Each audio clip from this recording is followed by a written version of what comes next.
one day somebody does something unspeakable to someone else, to someone you hardly knew, and you do something about it because you can. We get this story from policeone.com. 7 West Palm Beach police officers are facing criminal charges after a high-speed chase in Boynton Beach last year that killed a mother and her daughter, said the state attorney's office. Now, the officers were arrested and had their first appearances in court this last week. 3 of them, Austin B. Danny Lovich, Pierre F. Etienne, and Christopher C. Reckdahl, each faced 2 counts of leaving the scene of a crash involving death, a first-degree felony, as well as 1 count of official misconduct, a third-degree felony. Now, their bonds were set at $125,000. They are ordered to have no contact with the victim's family or each other.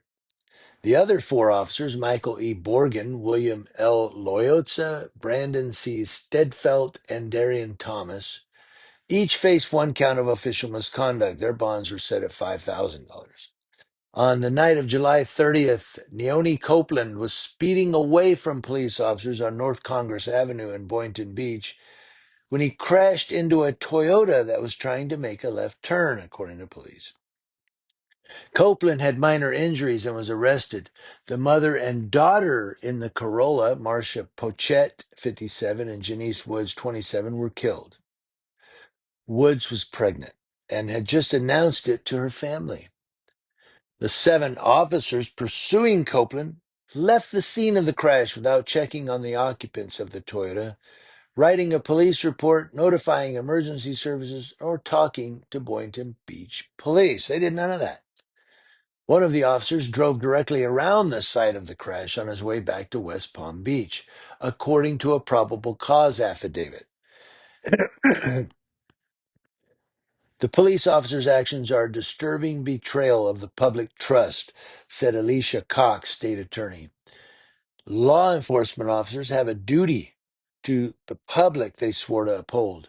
No one is above the law, and this office will pursue justice wherever the facts and the law lead, she said. Now, when Boynton Beach police arrived that night, the women were still trapped in the Toyota, according to a probable cause affidavit from the state attorney's office. Everyone else was gone. Copeland had fled the scene when Boynton Beach officers caught up to him about 10 minutes later and arrested him. He said he fled out of fear because he was being pursued by West Palm Beach police officers. No West Palm Beach officers contacted the Boynton Beach police, said the affidavit. No West Palm Beach officers remained at the crash scene where 2 people died. It wasn't until almost 3 hours after the crash that the ranking officer on duty heard about it when a Boynton Beach captain called him, according to the affidavit. No officers had told a supervisor about their involvement. Danny Levitch and Stedfelt were bicycle officers, while Borgen, Etienne, Loyosa, Reckdahl, and Thomas Rechtel were part of the police department's GHOST, Gang and Habitual Offender Suppression Team unit. The night of the chase, the 5 GHOST officers had been arresting a robbery suspect, according to the affidavit. They told another officer, Officer Maroto, to look out for a gray Kia, the one Copeland was driving, because they wanted to interview the driver about something unrelated to the robbery.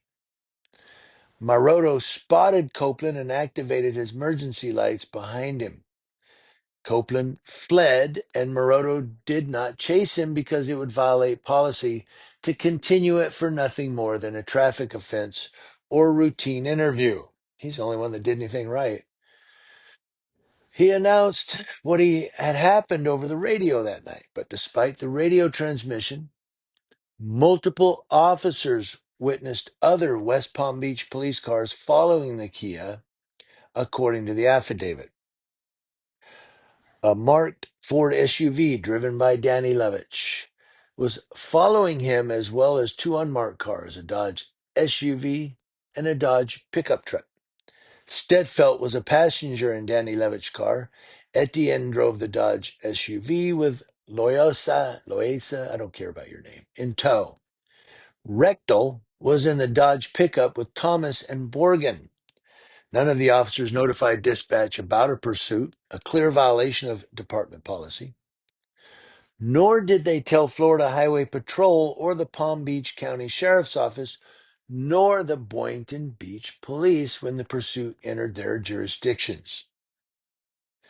Investigators with the state attorney's office used data from the officers' cell phones and their cars to track their movements and place them near Copeland throughout the pursuit and right near the scene of the crash.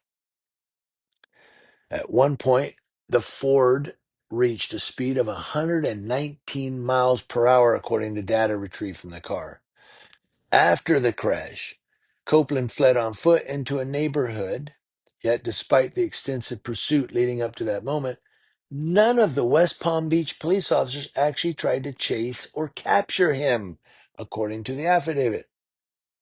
Instead, surveillance footage showed them turning around and driving home.